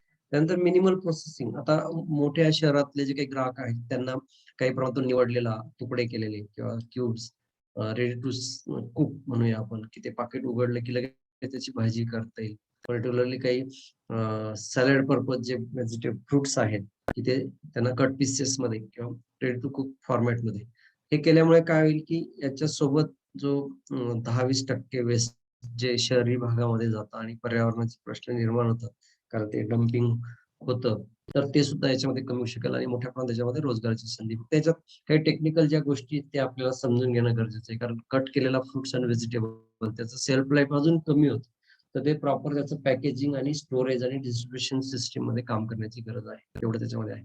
तर असे an number of fruits and vegetable जे काही आपण म्हणू कंदवर्गीय, मूळवर्गीय, ट्युबर क्रॉप्स असतील किंवा फळभाज्या असतील किंवा पालेभाज्या असतील, तर त्या ज्या फॉर्मॅटमध्ये आपण खातो, त्याच्या भाज्या करतो आपल्याकडच्या इंडियन कंडिशन्समध्ये किंवा बाहेरच्या देशांमध्ये आपल्याला पाठवायचं असतील, तर त्यांच्या जे काही निकड आहे, गरज आहे, त्याप्रमाणे ते स्वच्छ धुवून क्लीन करून त्यांना कटिंग करून त्या फ्रोझन एम-ए-पी म्हणजे मॉडिफाईड एटमॉस्फेरिक पॅकेजिंग की ज्याच्याने त्याचं सेल्फ लाईफ आपल्याला 7-8 दिवसापासून तर 1 महिन्यापर्यंत वाढवता येईल. किंवा अशा पद्धतीचे वेगळे पॅकेजिंग, अट्रॅक्टिव्ह पॅकेजिंग ज्याच्याने ग्राहक आकर्षित होतील. तर असं मिनिमल प्रोसेसिंगमध्ये काम करण्याची गरज आहे. नंतर वेगळ्या ज्या प्रोसेसिंग टेक्निक्स आहेत त्याच्यामध्ये फिजिकल मेथड्समध्ये आपण प्रोसेसिंग टेक्निकमध्ये लो टेम्परेचर स्टोरेज म्हणजे फ्रीजिंग करू शकतो किंवा आय-क्यूएफ आपण ऐकलं असेल, की त्या फळं आणि भाज्यातलं जे पाणी आहे ते आपण मायनस टेम्परेचरला किंवा त्याला हाय टेम्परेचर देऊन किंवा वाफ देऊन जसं ब्लांचिंग आहे, पाश्चरायझेशन, स्टरलायझेशन किंवा असेप्टिक पॅकेजिंग जे काही पल्पमध्ये आपण करतो, त्याच्यातले जे काही मायक्रो ऑर्गॅनिझम्स आहेत ते आपण त्याच्या वाढीच्या किंवा घातक स्टेजच्या खाली आणू शकतो. डिहायड्रेशन करून आपण फ्रुट्स एंड व्हेजिटेबल्स मधलं जे काही एक्सेस वॉटर आहे किंवा सेफ मॉइश्चर लेव्हलपर्यंत आणू शकतो. इरेडिएशन ही विकिरण प्रक्रिया आहे, की त्याच्याने त्याच्यातले जे काही खराब व्हायला कारणीभूत असणारे घटक आहेत, ते आपण कमी करू शकतो. कार्बोनेशन करून ऑक्सिजन लेव्हल कमी करून जे काही सूक्ष्मजीवांची जी वाढ होते, ती कंट्रोल करू शकतो. इव्हॅपोरेशन किंवा कॉन्सन्ट्रेशनने त्याच्यातलं जे काही पाणी पाणी आहे किंवा त्याच्यातले जे काही टोटल सॉल्युबल सॉलिड्स आहेत, त्याचा घटकाचं प्रमाण आपण वाढवून त्याचं हे करू शकतो. नंतर केमिकलमध्ये आपण ब्राईन सोल्युशन म्हणजे मिठाच्या द्रावणामध्ये टाकून मोस्टली पिकल इंडस्ट्रीमध्ये ही प्रॅक्टिस वापरली जाते. कारण आंब्याच्या कैऱ्या ह्या एक ठराविक हंगामामध्येच येतात. तर त्याच्या फोडी करून त्या ब्राईन सोल्युशन्समध्ये किंवा काही ॲसिड्समध्ये ॲसिटिक ॲसिड्समध्ये ठेवून त्याचं सेल्फ लाईफ वाढवू शकतो. किंवा साखरेचा वापर करून आपण जसं जॅम, जेली, स्क्वॅश, सिरप जे आहे ते कारण sugar also acts as a preservative त्यामुळे त्याचं सेल्फ लाईफ वाढू शकतो. त्यानंतर फर्मेंटेशन की ज्याच्यामध्ये जे काही ज्युसी फ्रुट्स आहेत किंवा ज्यांना फ्लेवर, कलर किंवा त्याच्यामध्ये काही मेडिसिनल प्रॉपर्टीज आहेत. तर त्या फळांचं लॅक्टिक ॲसिड फर्मेंटेशन करून त्याच्यातलं जे काही शुगर आहे त्याचं अल्कोहोलमध्ये आपण रूपांतर करू शकतो. ते फर्मेंटेशन किंवा वाईन किंवा मराठीमध्ये त्याला आपण आसव असं म्हणतो. तर थर्मल प्रोसेसिंगमध्ये ब्लांचिंग, स्टीमिंग किंवा पाश्चरायझेशन आणि कॅनिंग मध्ये आपण वेगळ्या फळांच्या फोडी ज्या आहेत किंवा बॉटलिंगमध्ये वेगळे बिव्हरेजेस आहेत आणि ॲसेप्टिक पॅकेजिंगमध्ये पल्प्स वगैरे आपण प्रोसेस करू शकतो. ड्रायिंग अँड डिहायड्रेशनमध्ये आपण वेगळ्या फळभाज्या, त्यांचे तुकडे असतील ते आपण ड्राय करू शकतो. इव्हन नॉट ओन्ली फ्रुट्स पण व्हेजिटेबल्स सुद्धा कॅरट असेल, cauliflower, green peas, leafy vegetable, chillies, बिटर गोड किंवा ओकरायचं डिहायड्रेशन आपण करू शकतो. फ्रीझिंग किंवा आय-क्यूएफमध्ये आपण वेगळ्या प्रकारच्या फळांच्या फोडी जसं आंब्याच्या स्लाइस असेल, इव्हन काही फळांचा पल्प, मँगो, गावा पल्प जो आहे तो सुद्धा आपण फ्रोझन करू शकतो. किंवा संत्री, मोसंबीचे जे सेगमेंट्स असतात, आपण ज्या फोडी वरची साल काढल्यानंतर that also we can frozen and त्याचं सेल्फ लाईफ वाढवू शकतो. भाजीपाल्यांमध्ये वाटाणा हे तर सगळ्यात मोठ्या प्रमाणात फ्रोझन प्रॉडक्ट वापरलं जातं बऱ्याच वर्षापासून. परंतु आता इतर जे कॉलीफ्लॉवर, कॅरट, बीन्स यांचे सुद्धा तुकडे करून आपण फ्रोझन करू शकतो. तर त्याच्यासाठी आय-क्यूएफ ही एक इंडिव्हिज्युअल क्विक फ्रोझन टेक्नॉलॉजी जी आहे, ती आता वर्ल्ड वाईड हिचा वापर खूप मोठ्या प्रमाणात होतोय. याच्यामुळे जो काही फळं आणि भाज्यातला जो फ्रेशनेस आहे तोही टिकून राहतो. नंतर त्याच्यातले काही नॅचरल व्हिटॅमिन्स, मिनरल्स आहेत आणि याच्यामध्ये कोणत्याही प्रकारच्या प्रिझर्व्हेटिव्ह वापरण्याची गरज नसते. त्यामुळे त्याचं ओरिजिनल टेस्ट, फ्लेवर आणि कलर फक्त एकच आहे, की आय-क्यूएफ जी आहे, याला लागणारी जी काही टेक्नॉलॉजी किंवा मशिनरीज आहेत, थोडी महागाची आहे. पिकल्समध्ये तर आपण पूर्ण जगभरामध्ये राज्य करतोय आणि पिकल प्रोसेसिंग हे आपल्या पारंपरिक अ, पद्धत आहे, की आपल्याकडे मोठ्या प्रमाणात आजही पिकल्सचे घरगुती कन्झम्पशनमध्ये रेग्युलरली प्रत्येक घरामध्ये बनवलं जातं, वापरलं जातं. त्याच्यामध्ये आंबा, लिंबू, आवळा, करवंद, फणस, tomato, onion, ginger, cauliflower, chili आणि मिक्स अशा जवळ-जवळ 35 ते 40 प्रकारच्या फळं आणि भाज्यांपासून आपण पिकल्स बनवू शकतो. आपल्याला फक्त आंब्याचं, मिरचीचं आणि लिंबाचंच लोणचं माहिती आहे, परंतु इतरही फळांपासून आपण करू शकतो. नंतर ऑस्मोटिक डिहायड्रेशनमध्ये म्हणजे साखरेच्या पाकामध्ये पाकून आपण वेगळ्या प्रकारच्या फळांपासून कॅन्डीज तयार करू शकतो किंवा पाकवलेले पदार्थ तेव्हा बनवू शकतो. याला ऑस्मॅटिक डिहायड्रेशन असं म्हणतात. साखरेच्या पाकामध्ये टाकून त्याच्यातून मॉइश्चर काढून घेतो. आवळा असेल, बेलफळ असेल, पपया, टुटी फ्रुटी, करवंद, बोराचा खजूर, ॲपल, ॲशगॉट जो आहे त्याच्यापासून आपण आग्र्याचा पेठा आपल्याला माहिती कॅरट्स पासून जिंजर पासून आले पाक. तर असे हे प्रॉडक्ट अतिशय चवीने आणि आवडीने खाल्ले जातात. तर त्याच्यातला आवळा जर आपण बघितला, आवळा फळांमध्ये तर खूप औषधी गुणधर्म आहेत. परंतु असं आवळा फळ आपण सहज खाऊ शकत नाही. पण त्याची जर कँडी केली तर ती सहज खाल्ली जाते. त्यानंतर बेव्हरेजेस जे आहेत, वेगळ्या प्रकारची जी पेय आहेत, त्याच्यामध्ये ज्यूस आहेत, रेडी टू सर्व्ह आर-टी-एस त्याला म्हणतात. Nectar, squash, crush, syrup, cordial आणि कार्बोनेटेड बेव्हरेजेस. त्याच्या आपल्याकडे उत्पादित होणाऱ्या जी पल्पी, फ्लेवर्ड, कलर आणि ज्युसी फ्रुट्स आहेत, त्या सर्वांपासून आपण हे बेव्हरेजेस बनवू शकतो. तर या बेव्हरेजेस आपण आत्ताच्या ज्या काही सॉफ्ट ड्रिंक्स आहेत किंवा कोल्ड ड्रिंक्स आहेत, त्यांना रिप्लेस करू शकतो. कारण सॉफ्ट ड्रिंक किंवा कोल्ड ड्रिंक्समध्ये सगळं आर्टिफिशियल फ्लेवर, कलर्स ॲड केलेले असतात. त्याच्या जागेवर आपण जर हे बेव्हरेजेस आहेत फ्रुट्स पासून किंवा भाज्यांपासून इव्हन टोमॅटो, कॅरट, जिंजर याचे सुद्धा हेल्थ ड्रिंक्स म्हणून आपण प्रमोट करू शकतो. तर हे सगळं प्रोसेसिंग वगैरे करत असताना आपल्याला काही रेग्युलेशन्स, लायसन्स किंवा परवान्यांची गरज असते जसं ॲग्मार्क आहे. परंतु सर्वात महत्त्वाचं FSSAI food security and safety act of India. तर याचं रजिस्ट्रेशन आपल्याला आवश्यक असतं. या व्यतिरिक्त तुम्ही BIS, ISO, codex, global gap एक्सपोर्टसाठी, CCP, सॅनिटरी आणि phytosanitary, good laboratory practices and good management practices आणि या व्यतिरिक्त पोल्युशन कंट्रोल बोर्ड असेल किंवा इलेक्ट्रिक बोर्ड असेल किंवा काही आपल्या फायनान्शियल रेग्युलेशन्स असतील, जसं GST रजिस्ट्रेशन किंवा आपलं फर्म रजिस्ट्रेशन, एक्सपोर्टला तुम्हाला जायचं इम्पोर्ट एक्सपोर्ट रजिस्ट्रेशन या सगळ्या बाबी आपल्याला सांभाळाव्या लागतात. नंतर जे काही वेगळ्या गव्हर्नमेंटच्या स्कीम्स, पॉलिसीज वगैरे आहेत त्याचाही अभ्यास आपला असणं गरजेचं आहे. तर आज आपण बघतोय की आपल्याकडे जी काही फूड प्रोसेसिंग इंडस्ट्री आहे, त्याच्यामध्ये काही प्रॉब्लेम्स आहेत. त्यात महत्त्वाचा म्हणजे non availability of suitable varieties. आज आपण जे खाण्यासाठी व्हरायटीज वापरतो त्याच प्रोसेसिंगसाठी वापरल्या जातात. त्यामुळे आपल्याला प्रॉपर क्वालिटी आणि रिकव्हरी मिळत नाही. त्यामुळे आपल्याला बाहेरून त्याचा TSS, शुगर किंवा कलर, फ्लेवर, अरोमा वाढवण्यासाठी आपल्याला तर जर काही प्रमाणात आपण नॉट 100% परंतु ज्याला खूप मार्केट पोटेन्शियल आहे, तर अशा प्रोसेसिंगसाठीच्या खास व्हरायटीज जसं आता आपण वाईन, ग्रेप वाईनमध्ये बघतो. बऱ्याच वेळा लोकांना असं समजतं, की नाशिकमध्ये उत्पादित होणारी जी द्राक्षं आहेत, थॉम्सन असेल, सोनाका असेल, त्याची वाईन बनेल. परंतु त्याची तर बनू शकते. परंतु जे कमर्शियली एक्सेप्टेबल त्या फ्लेवर, कलर, व्हरायटीज ज्या आहेत त्याच्याच वाईनला डिमांड आहे. तर असं इतर फळांच्या बाबतीत, भाज्यांच्या बाबतीत प्रोसेसिंगसाठी खास व्हरायटीज ज्या आहेत, की ज्याच्यात proper TSS, size, colour, flavour त्याच्यामध्ये मिळू शकतो. आपल्याकडे जे काही प्रक्रिया उद्योगासाठी लागणाऱ्या अतिशय छोट्या-मोठ्या गोष्टी असतात, बेसिक फॅसिलिटीज आहेत, त्या फॅसिलिटीज खूप कमी आहेत. नंतर जे काही युनिट्स आहेत ते आपल्याकडे कुठं सीझनल किंवा घरगुती पद्धतीने छोट्या प्रमाणात ते वापरले जातात. तर त्याची पूर्ण कॉस्ट वसूल होत नाही, तर कॅपॅसिटी वाढवण्याची गरज आहे. नंतर जे आपण बघितलं की आपल्याकडे सुटेबल व्हरायटीज, टेक्नॉलॉजीज आणि प्रत्येक ठिकाणच्या जिओग्राफिकल कंडिशन्स प्रमाणे तर जो काही प्रॉडक्ट आहे तो एक क्वालिटीचा तयार करताना एंटरप्रिनर किंवा उद्योग सुरू करायला काही प्रेफरन्सेस खूप कमी आहेत. आपल्याकडे त्याच्यामध्ये टेक्नॉलॉजीज आणि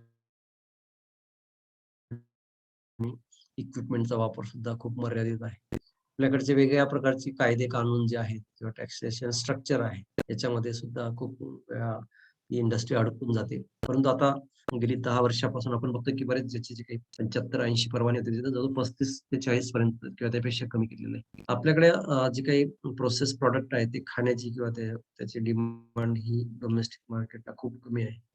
नवीन-नवीन प्रॉडक्ट जरी आपण लॉन्च केले, परंतु लोकांच्या त्या एक्सेप्टन्स लेव्हलपर्यंत आपल्याला पोहोचण्याची त्याच्यामध्ये आवश्यकता आहे. त्याच्यामध्येही आपण कमी पडतो आणि अजूनही अ, आपण ताजं फळं, भाज्या आपल्याकडे सहज उपलब्ध होतात. ते खाण्याकडे आपल्या ज्या काही कल्चरल आणि अफोर्डेबिलिटी म्हणजे त्यासाठी कॉस्ट मोजण्याची तयारी आपल्याकडे अजून सुद्धा खूप कमी आहे. तर अशा पद्धतीने आपल्याकडे उत्पादित होणारे जे काही फ्रुट्स, व्हेजिटेबल, फ्लॉवर्स सुद्धा याच्यामध्ये येऊ शकतात. पर्टिक्युलर फ्रुट्स एंड व्हेजिटेबल्स की ज्याच्यामध्ये 80% ते 90% पाणी असतं आणि त्याचं शेल्फ लाईफ हे खूप मर्यादित आहे आणि त्यामुळे चांगल्या प्रकारे कष्टाने तयार केलेला जो फ्रुट्स एंड व्हेजिटेबल आहे तो वाया जातो आणि त्यामुळे मिलियन्स ऑफ रुपीजचं आपल्याला नुकसान सोसावं लागतं. तर ते कमी करण्यासाठी व्हॅल्यू एडिशन प्रोसेसिंग हे करणं आवश्यक आहे. जेवढं आपण तेवढं व्हॅल्यू एडिशन करू, त्याचं सेल्फ लाईफ तर वाढेलच, परंतु economical growth in the sense of small scale cottage industry किंवा ॲग्रो प्रोसेसिंग इंडस्ट्री आणि त्यामधून रोजगार निर्मिती आणि पुढे जाऊन आपण जागतिक स्तरावर त्यांच्या गरजानुसार, कारण आपल्या मार्केटला आणि बाहेरच्या देशांचं मार्केट त्यांच्या ज्या डिमांड्स असतात किंवा त्यांच्या जे काही निकट्स असतात, त्या जर आपण फुलफिल केल्या with the use of technologies and mechanisation किंवा ॲडव्हान्स काही पॅकेजिंग, स्टोरेज फॅसिलिटीज हे जर आपण अवेलेबल करून त्यांनाही आपण एक्सपोर्ट वाढून आपल्या देशाचं परकीय चलनाचा जो साठा आहे, परदेशी गंगाजळी ती वाढून आपली इकॉनॉमी सुद्धा आपण स्ट्रॉंग करू शकतो. Ram, Right. this Yes, was sir. Thank you. follow तर आता काही question answers. Yes, sir. Thank you so much, sir, for wonderful guidance. आणि ज्यांना क्वेश्चन्स ऑडियन्स मध्ये प्लीज तुमचे सगळे क्वेश्चन्स चॅट बॉक्स मध्ये टाका. आम्ही तुमचे सगळे क्वेश्चन्स कव्हर करूयात. सो चॅट बॉक्स वरती होस्ट सिलेक्ट करा, तेव्हा आम्ही तुमचे सगळे क्वेश्चन रीड आउट करूयात आणि कव्हर करतो. सो बिफोर स्टार्टिंग क्वेश्चन्स आपल्यासोबत आपले प्रिव्हियस पार्टिसिपंट जॉईन झाले, सारिका दुधे मॅडम आणि मनीषा मोरे मॅडम, ज्यांनी आपला रिसेंटली आय थिंक कालच एक त्यांचा कोर्स कम्प्लीट झाला. सो मी त्यांना रिक्वेस्ट करतो की त्यांचा ओव्हरऑल फीडबॅक काय होता या कोर्स बद्दल, आणि तुम्ही आता काय करतात, हा एक तुम्हाला संधी पण आहे एवढ्या ऑडियन्स मध्ये, तुम्हाला काय प्लॅन्स असेल तर ते पण तुम्ही डिस्कस करू शकता. सो सारिका मॅम, तुम्ही आहात तिकडे? हो सर. Yes ma'am. बोल ना, सांग ना. सर, मी याचा खूप छान एक्सपिरियन्स आला मला. मी फर्स्ट टाइम असा क्लास जॉईन केला आहे, पण खूप म्हणजे नॉलेज मिळालं मला, जे ऍक्सेप्ट नव्हतं, असं वाटलं नव्हतं की इतकं छान मिळेल, पण खूप छान. आणि मी याच्यामध्ये करणार आहे आता सुरू, माझा प्रोजेक्ट चालू करणार आहे मी आता नवीन. तर बघू आता. त्याच्यानंतर सरांनी परत सांगितलंय की आम्ही केव्हाही कॉल करू शकतो आणि गाईडलाईन मिळणार म्हणून. तर ते मिळालं अजून तर फार छान, म्हणजे आम्ही पुढे जाऊ शकू अजून. नक्कीच शुअरली. आम्ही म्हणजे ऑफकोर्स तुम्ही तुमच्या बिझनेस आताच तुम्हाला मेन आमची गरज पडणार आहे, जसं तुम्ही बिझनेस चालू कराल. So we are surely there for you. आम्ही फॅकल्टी सगळे आमचे असणारच आहे. Thank you so much ma'am for joining us. आणि सर, आणि आता मनीषा मोरे मॅडम, तुम्ही आहात का तिकडे? प्लीज व्हिडिओ ऑन करा. मनीषा मोरे मॅम.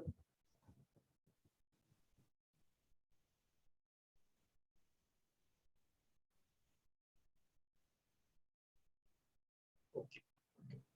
हा, येस मॅम. प्लीज आप अनम्यूट करा ma'am, Manisha ma'am. Yes sir. नाही सर, हे क्लास वगैरे खूप छान होता आपला, त्याच्यातून भरपूर काही फायदा झाला. ओके. हॅलो मॅम, तुमचा म्यूट झाला.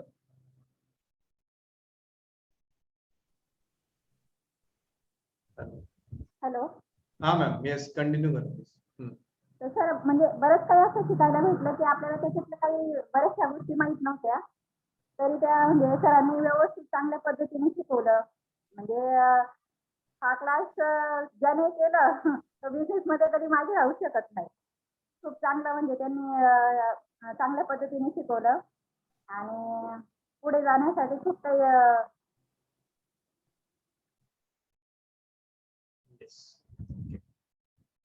येस. ओके. आय थिंक काही डिस्टर्बन्सेस आहे मनीषा मॅम कडे. So okay, will Rajput sir, आपण क्वेश्चन्सला सुरुवात करूयात. Yes, so yes. बरेच क्वेश्चन्स आहे, सगळे ऑडियन्स चॅट बॉक्स मध्ये टाका. सो पहिला क्वेश्चन आहे की ओनियनचे बाय प्रोडक्ट काही करू शकतो? ओनियन चे जे प्रॉडक्ट आज जर बघितलं, डिहायड्रेशन सगळ्यात जास्त करता येतं. डिहायड्रेशन ही स्मॉल स्केल पासून तर तुम्ही मीडियम टू लार्ज स्केल पर्यंत करू शकतात. त्या डिहायड्रेशन मध्ये त्याचे वेगळे प्रॉडक्ट्स आहेत, म्हणजे त्याच्या रिंग्स आहेत, फ्लेक्स आहेत, क्यूब्स आहेत, पावडर आहे, आणि त्याची ओनियनची पेस्ट पण केली जाऊ शकते. नंतर फ्राईड ओनियन जे आहेत त्याचाही वापर आपल्याकडे मसाल्यांमध्ये किंवा वेगळ्या रेडी टू कुक प्रॉडक्ट्स मध्ये त्याचा केला जातो. आता या प्रोसेसिंग साठी फक्त ज्या व्हरायटीज आहेत, मगाशी मी तुझा सांगितलं व्हिडिओ ऑफ आपल्याकडे आहे जे सर. काही कन्स्ट्रेंट्स आहेत. आवाज येतोय ना? हा, येस सर, येस.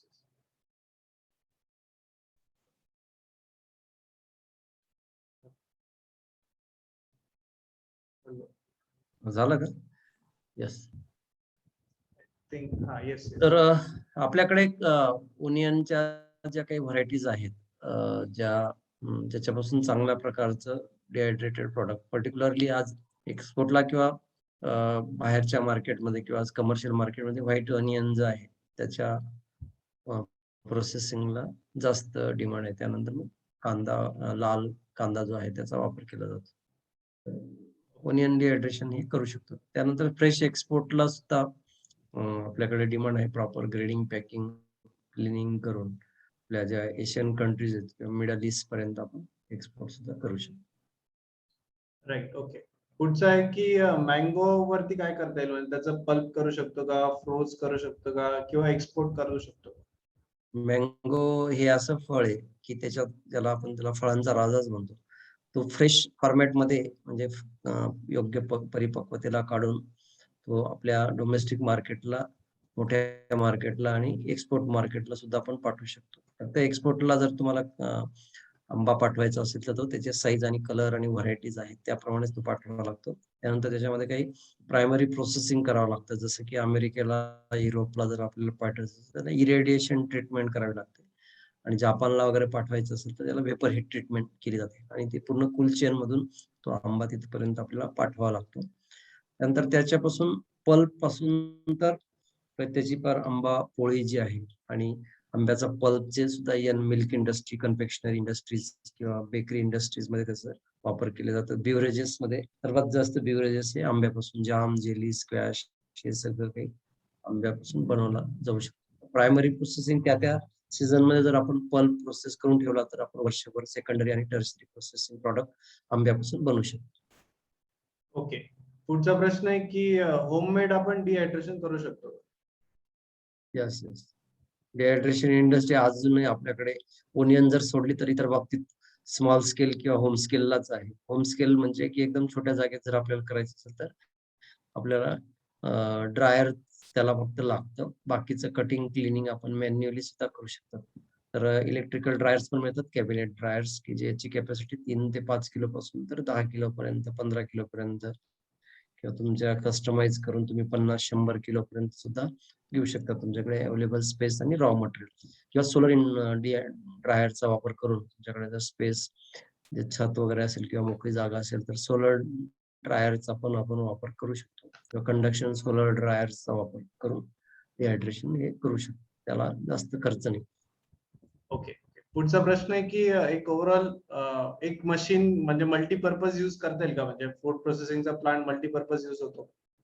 आता पल्प जो आहे, पल्प तुम्ही मल्टीपर्पज मध्ये जाऊ शकतात.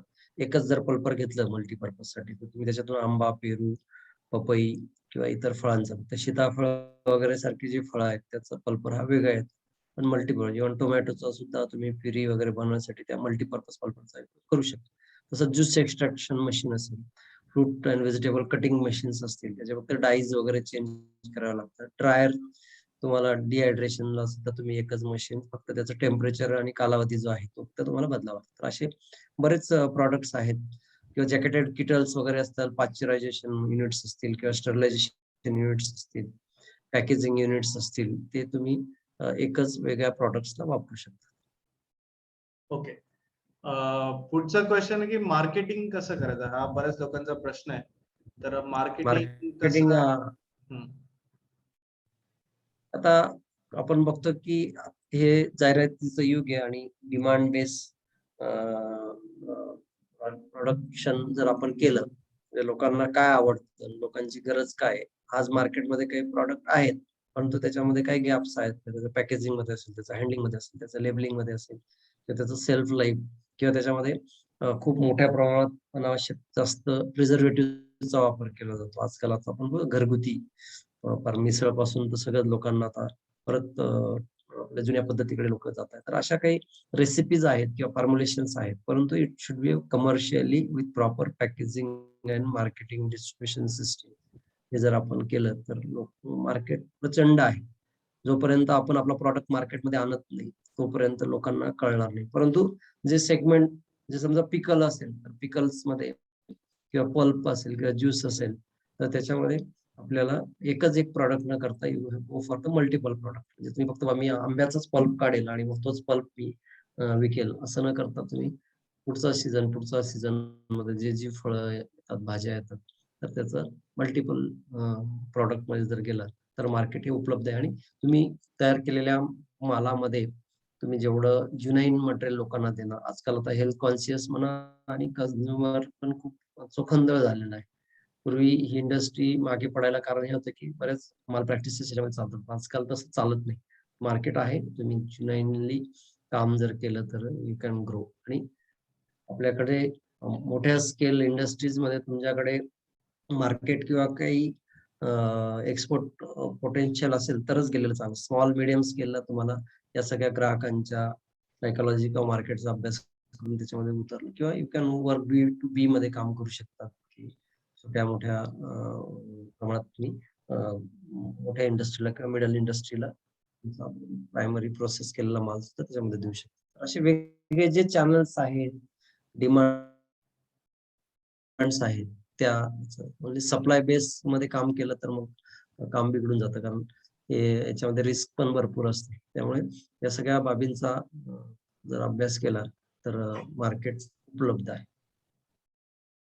ओके. पुढचा क्वेश्चन आहे की याचे फूड प्रोसेसिंगच्या मशिनरी किंवा याचं काही एक्झिबिशन काही होतं का, म्हणजे कुठे याची एक्झिबिशन? आता छोटे मोठे जे आता आपल्याकडे कृषी प्रदर्शन वगैरे जे भरतात त्याच्यामध्ये ह्या मशीन्स आपल्याला बघायला मिळतात.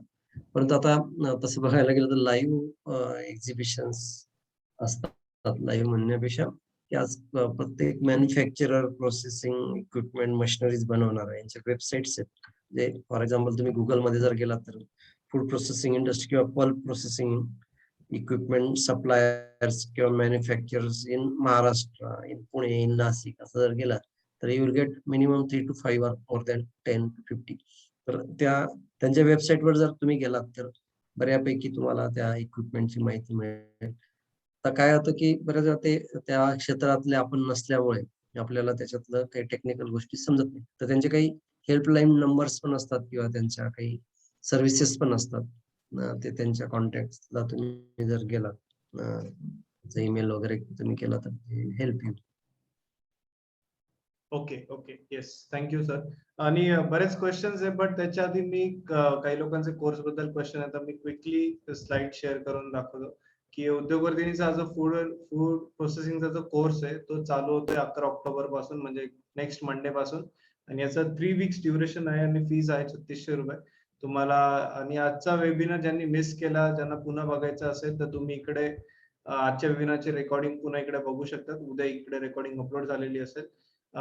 सो इकडे हा सिलेबस आहे सगळं, extraction of pulp, sauces, beverages, dehydration वरती स्पेशल फोकस असतो आमच्या कोर्समध्ये. तर एक आठवडा आम्ही याच्यावरती डिहायड्रेशनचा पण फोकस करून ट्रेनिंग देतो की काय काय प्रोसेस आहे, काय काय नाही आहेत, कुठल्या मशिनरीज लागतात, किती वेगवेगळे टाईपचे प्रोडक्ट्स बनवू शकतात ते सुद्धा आहे. त्याच्यानंतर कॅनिंग आहे, कॅनिंग मध्ये जे कॅनिंग आहे, रेफ्रिजरेशन आहे, फ्रीजिंग आहे, पेक्टिन प्रोडक्ट्स आहे, प्रिझर्वेशन्स आहे, पिकल्स आहे, हे सगळ्यावरती तुम्हाला डिटेल गायडन्स मिळणार आहे.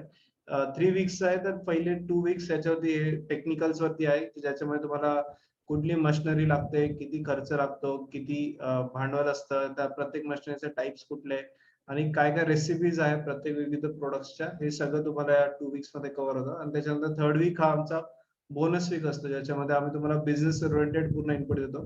तर जसे बरेच लोकांचे मार्केटिंग बद्दल प्रश्न आहे की मार्केटिंग कसं करायचं, तर हे पूर्ण तुम्हाला या कोर्समध्ये याच्यावरती गायडन्स मिळणार आहे. तर चांडक सर याच्यामध्ये तुम्हाला पूर्ण गायडन्स करणार आहे. त्याच्यानंतर अहुजा सर आहे, जे तुम्हाला टेक्नॉलॉजीज काय काय आहे ते सांगणार आहे. एक्सपोर्ट वरती बऱ्याच लोकांचे प्रश्न आहेत, याच्यावरती पण तुम्हाला कोर्समध्ये उत्तर मिळणार आहे.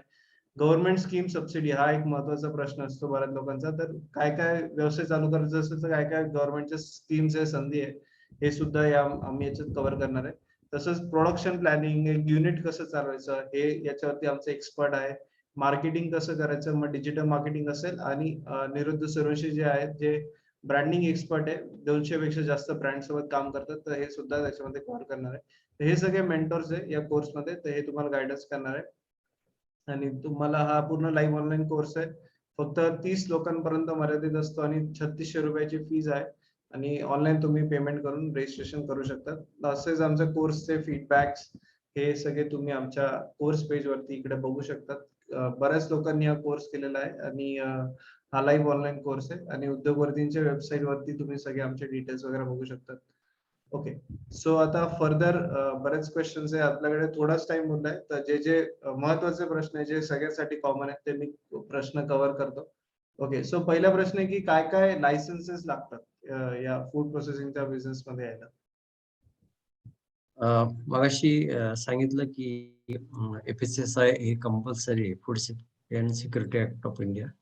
नंतर पोल्युशन कंट्रोल बोर्ड, नंतर तुमचं फूड अँड ड्रग्सचं लायसन्स तुम्हाला लागतील, शॉप ऍक्ट आणि काही फायनान्शियल रेग्युलेशन जे आहेत. तुमच्या आता company, private firm, proprietary firm काय असेल ते तुम्हाला त्या ह्या गोष्टी लागतात. नंतर तुम्ही ज्या भागामध्ये किंवा ज्या प्लॉटमध्ये किंवा ज्या एरियामध्ये तुम्ही तुमचं प्रोजेक्ट सुरू करतात, तर तिथल्या लोकल ऑथॉरिटी जे असेल, ग्रामपंचायत असेल, महापालिका असेल, जे असेल तिथली पण परवानगी आणि पोल्युशन कंट्रोल बोर्ड, इलेक्ट्रिसिटी साठी तुम्हाला ते परवाने या सगळ्या गोष्टी लागतात. एक्सपोर्ट वगैरे करायचं असेल तर मला इम्पोर्ट एक्सपोर्टचं लायसन्स आणि तुमची कंपनी जर काही गव्हर्नमेंट स्कीम्स मधून वगैरे तुम्हाला घ्यायचं असेल तर त्या गव्हर्नमेंट स्कीम्स साठी लागणारे जे काही डॉक्युमेंट्स असतील ते तुम्हाला त्याच्यामध्ये करावं लागेल. आता बऱ्याच स्मॉल अँड मिडियम स्केल प्रधानमंत्री सूक्ष्म लघु उद्योग योजना ज्या आहेत, तर त्याच्यामध्ये बऱ्याच गोष्टी म्हणजे बऱ्याच स्कोप आहे. त्यासाठी तुम्ही त्या संबंधित कृषी विभाग असेल किंवा मिडियम अँड स्मॉल स्केलच्या ऑफिस तिथं जर गेलं तर ते तुम्हाला डॉक्युमेंट्स देतील किंवा त्याच्यासाठी काय ज्या रिक्वायरमेंट आहेत त्यासाठी 30 ते 35% पर्यंत किंवा काही याच्यामध्ये 50% पर्यंत सबसिडी सुद्धा उपलब्ध आहे. तर या बेसिक ज्या लायसन्स आणि ऑथॉरिटीजच्या परमिशन्स त्या क्लिअरन्स असेल, त्यानंतर तुमच्याकडे जे काही पाणी तुम्ही वापरणार आहात ते पोटेबल वॉटर आहे का नाही, त्याचे टेस्टिंग रिपोर्ट्स वगैरे त्याच्यामध्ये लागतात. कारण पाणी हा प्रोसेसिंग इंडस्ट्री मधला महत्वाचा घटक आहे, तर ते पण तुम्हाला त्याच्यामध्ये या गोष्टी कराव्या लागतात. नंतर तुम्ही जिकडे काम करणारे जे कोणी स्टाफ आहे किंवा तुम्ही स्वतः तुमचं क्वालिफिकेशन वगैरे या गोष्टी पण आजकाल बघितल्या जातात, त्याला प्रेफरन्स दिला जातो. म्हणजे बीटेक, एमटेक किंवा तुम्ही छोटा मोठा कोर्स केलेला असेल किंवा तुमच्याकडे जे एम्प्लॉई आहेत, मायक्रोबायोलॉजिस्ट, फूड टेक्नॉलॉजिस्ट वगैरे असे तुम्हाला अपॉइंट करावे लागतात. ओके, पुढचं आहे की फ्रोझन इंडस्ट्री बद्दल काय मत आहे, म्हणजे ते कसं स्कोप आहे त्याचा? सध्या फ्रोझन इंडस्ट्री ही कॅनिंग पूर्वी आपल्याकडे बंद डब्यांमध्ये, हवा बंद डब्यांमध्ये कॅनिंग केलं जायचं, त्याची जागा आता फ्रोझनने घेतली. कारण छोट्या मोठ्या कुटुंबामध्ये आजकाल डीप फ्रीज असतो, म्हणजे फ्रीज असतो त्याच्यामध्ये डीप फ्रीज असतो आणि याच्यामध्ये सगळ्यात सोपं असं आहे की कोणतंही प्रिझर्वेटिव्ह वगैरे त्याच्यावर वापरलं जात नाही. तुम्ही तो वर्षभर म्हणजे पुढच्या सीझन पर्यंत मार्केटमध्ये येईपर्यंत तुम्ही साठवून ठेवू शकता आणि कोणत्याही प्रकारचं मायक्रोवेल कंटॅमिनेशन वगैरे होण्याचे चान्सेस खूप कमी आहे. तर ही इंडस्ट्री आता बूस्ट होते. बाहेरच्या डेव्हलप कंट्रीजमध्ये तर ही 5% पासून तर 25% पर्यंत ग्रोथ होताना आपल्याला दिसून येते आणि हँडलिंगला आणि इतर त्याच्या जे काही प्रॉपर्टीज रिटेन्शन जे आहे तर याच्यापेक्षा खूप चांगलं आहे. तर एकच मी मगाशी बोललो असेल की याच्यासाठी लागणारे इक्विपमेंट, मशिनरीज जे आहे, टेक्नॉलॉजी ही थोडी महाग आहे आणि पॉवर कन्झम्पशन सुद्धा याच्यामध्ये मोठ्या प्रमाणात करावं लागतं. Right right okay. आणि बरेच लोकांचे प्रश्न हे एक्सपोर्ट कसं करायचं किंवा एखादी युनिट टाकायचं असेल तर त्याला काय काय परमिशन्स लागतात, हे सगळ्यांचं उत्तर तुम्हाला कोर्समध्ये मिळणार आहे, ज्याच्यामध्ये आमचे प्रत्येक विषयाचे एक्सपर्ट्स या कोर्समध्ये तुम्हाला गाईड करणार आहे. तर जे आम्ही आजच्या वेबिनारमध्ये जे टेक्निकल आणि इन जनरल क्वेश्चन्स आहेत तेच आम्ही कव्हर करू शकतो आणि शेवटचे आता 2-3 क्वेश्चन्स घेतो कारण ऑलरेडी वेळेकडे आला. तर पुढचं आहे की सॉर्टिंग आणि क्लिनिंग याच्यामध्ये काय ऑपॉर्च्युनिटी? आता मी मगाशी सांगितलं की आपल्याकडे आजही 80% जे फ्रुट्स व्हेजिटेबल्स आहेत हे सॉर्टिंग, ग्रेडिंग आणि क्लिनिंग करून कोविडच्या सिच्युएशन मध्ये तर आपण बघितलं लोकांना अतिशय स्वच्छ आणि कमीत कमात हात लावलेला, हँडल केलेला फळभाज्यांची खूप गरज होती आणि प्रॉपर ग्रेडिंग, क्लिनिंग, पॅकिंग केल्यामुळे अजून एक त्याचे फायदे असतात की त्याचं सेल्फ लाईफ वाढतं. मी मगाशी सांगितलं त्याच्यामुळे त्याचं बेसिक म्हणजे पोस्ट हार्वेस्ट मॅनेजमेंटचा तर हा पाया आहे. म्हणजे व्हॉट एव्हर यू. आणि आज आपलं कंझ्युमरची पण निकड तीच आहे. मोठ्या शहरांमध्ये मोठ्या सोसायटीज आहेत की एका अपार्टमेंटमध्ये किंवा एका कॉलनीमध्ये किंवा एखाद्या प्रोजेक्टमध्ये मोर दॅन 200-500 फॅमिलीज राहतात. तर व्हेरी गुड स्कोप. जर तुम्ही कन्सिस्टंटली, फक्त एकच होतं की लोकांना एक नाही लागत. They required an number of vegetables, म्हणजे फळभाज्या, कंदभाज्या, मूळ भाज्या, सॅलड पर्पज, लिफी व्हेजिटेबल्स आणि इतर मसाले युक्त भाज्या ज्या त्याची गरज असते ती त्यांची निकडप्रमाणे जर तुम्ही त्याचं प्रॉपर ग्रेडिंग, क्लिनिंग, पॅकिंग करून जर त्यांना दिलं तर त्याला हा म्हणजे अनलिमिटेड आणि कायमस्वरूपी स्कोप असलेलं सेक्टर आहे. Okay okay. पुढचे क्वेश्चन्स आहे फास्ट घेऊयात. तर काही सेक्टर स्पेसिफिक आहे. जिंजर वरती काय करता येईल, ऑरेंज वरती काय करता येईल आणि पोमोग्रेनेट वरती काय करता येईल? पोमोग्रेनेट पासून एरियल सेपरेशन करून त्याचं मिनिमल प्रोसेसिंग. आज आपण डाळिंबाचे दाणे काढणे आणि ती स्टोअर करणे हे एक खूप टेडियस काम आहे. ते एरियल सेपरेशन करून त्याचं ज्यूस एक्स्ट्रॅक्शनही करता येऊ शकतं किंवा पोमोग्रेनेटचं कॉन्सन्ट्रेट पण बनवता येऊ शकतं. त्यानंतर डाळिंबाचे जे दाणे आहेत ते वाळून त्याच्यापासून अनारदाना बनवता येऊ शकतो. त्यानंतर पुढचं कोणतं सांगितलं? जिंजर आणि जिंजर. ऑरेंज. जिंजर पासून सुंठ किंवा सुंठ पावडर, नंतर ऑस्मॅटिक डिहायड्रेशन मध्ये आले पाक जे आहे ते त्याच्यापासून बनवता येईल. नंतर जिंजर, नंतर ऑरेंज ऑरेंज. ऑरेंज हे ज्युसी फ्रूट आहे, तर ऑरेंज पासून वेगळ्या प्रकारचे बिवरेजेस, पर्टिक्युलरली स्क्वॅश चांगल्या प्रकारे बनवता येऊ शकतो. नंतर त्याचं आता ऑरेंजेसचे जे सेगमेंट्स आहेत त्यापासून जसं आपण आवळा कॅन्डी बनवतो तसं प्रकारचं कॅन्डीड फ्रूट किंवा कॉन्सन्ट्रेट्स पण त्याच्यापासून बनवता येऊ शकतो. राईट. ओके. आणि कस्टर्ड ऍपल. कस्टर्ड ऍपल हे आता आपण जर बघितलं तर त्याचा रबडी म्हणून, म्हणजे त्याच्या बिया आणि वरचं जे कवच आहे ते सेपरेट करून मधला जो गर आहे तर तो फ्रोझन करून त्याचा वापर वेगळ्या प्रकारचे मिल्क शेक्स असतील किंवा आईस्क्रीम मध्ये वगैरे त्याचा वापर केला जातो. प्रायमरी प्रोसेसिंग करता येऊ शकते. त्यानंतर त्याचं होमोजिनाइज करून तो कॉन्सन्ट्रेट करून पण तो स्टोअर करता येऊ शकतो आणि ऑक्सिजन मध्ये वापरता येऊ शकतो. तिसरं, कस्टर्ड ऍपलची पावडर सुद्धा करता येऊ शकते आणि त्या पावडरचा उपयोग पुढे फर्दर प्रोसेसिंग मध्ये करता येऊ शकतो. Yes. Okay okay. Thank you. So I think आपण सगळे मेजॉरिटी क्वेश्चन्स कव्हर केलेले आहेत. सो आय नो की ऑलरेडी आज थोडा वेळ पासून थोडा उशीर झालाय.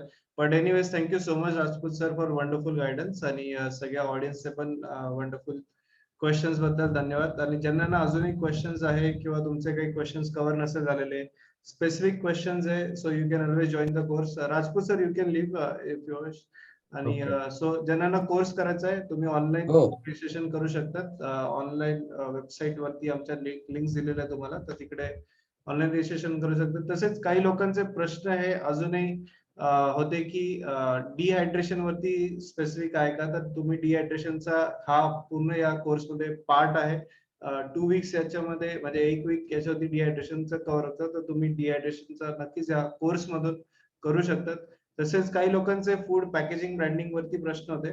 तर बेसिकली मार्केटिंग कसं करायचं, तर याच्यासाठी स्पेसिफिक फक्त तुम्हाला मार्केटिंग वरती नॉलेज पाहिजे तर त्याच्यासाठी एक सेपरेट कोर्स आहे आमचा, ते सुद्धा करू शकता. डेअरी बेकरीचा प्रोसेसिंगचा कोर्स आहे आणि क्लाउड किचन वरती पण आमचा एक कोर्स आहे. ज्यांना आता रिसेंट आमचं जे क्लाउड किचनचा जो आहे जो आता विषय सध्या चालू आहे की स्विगी झोमॅटोवरती डिलिव्हरी कसं करायचं, त्याच्यावरती कसं करायचं, तर त्याच्यावरती सुद्धा कोर्स आहे. तर फूड प्रोसेसिंग मधले हे सगळे कोर्स तुम्ही आमचे करू शकतात. आणि आमच्या वेबसाईट वरती बाकीचे आमचे जे कोर्स आहे, बिझनेस वर्कशॉप, गव्हर्नमेंट स्कीम्स वगैरे सगळं. तर या कोर्स मध्ये तुम्हाला विविध एक्सपर्ट्स आहे. राजपूत सर आणि देसाई सर तुम्हाला टेक्निकल गायडन्स करणार आहे. त्याच्यानंतर व्यवसाय संदर्भात तुम्हाला सगळे आमचे विविध विषयाचे जे तज्ञ आहे ते तुम्हाला याच्यामध्ये 1 वीक जो बोनस वीक आहे त्याच्यामध्ये जो जो विषय असेल त्याच्यावरती तुम्हाला डिटेल गायडन्स मिळणार आहे. पोस्ट प्रोग्राम सपोर्टही असतो, तो कोर्स झाल्यावरती पण आमचा तुम्हाला सपोर्ट असतो. तुमचा कधीही कुठलाही प्रश्न असेल, we are always there to guide. आणि आमचं युट्यूब चॅनल नक्की सबस्क्राईब करा, ज्याच्यामध्ये उद्योगवर्धींचे जे आमचे पार्टिसिपंट्स आहेत ज्यांनी आज चांगला मोठ्या प्रमाणात बिझनेस केलाय, कोर्स केल्यानंतर त्यांचे तुम्हाला सक्सेस स्टोरीज किंवा त्यांचे इंटरव्ह्यूज वगैरे मिळतील. आमचे डायरेक्टर चांडक सरांनी त्यांचे इंटरव्ह्यूज घेतलेले आहेत. तसेच आमच्या ज्या सक्सेस स्टोरीज आहेत तुम्ही इकडेही बघू शकतात की कोर्स केल्यानंतर आज प्रणव सांगवे किंवा हजारो 100 करोड पर्यंत त्यांचे बिझनेस झालाय, टर्नओव्हर झालेलं आहे. तर त्यांचे तुम्ही सगळ्यांच्या सक्सेस स्टोरीज व्हिडिओज नक्कीच बघू शकता. सो विथ दॅट आपण आजचा वेबिनार इथे थांबूयात. So thank you everyone for joining us live. तुमचं काही क्वेश्चन्स कव्हर नसेल झालेले तर तुम्ही कॉल करू शकतात किंवा आम्हाला चॅटबॉक्स वरती तुम्हाला नंबर दिलाय त्याच्यावरती कॉल करू शकतात आणि अधिक माहिती मिळवू शकतात कोर्स बद्दल किंवा कशाही बद्दल. So thank you so much and have a good night everyone. Thank you. Bye.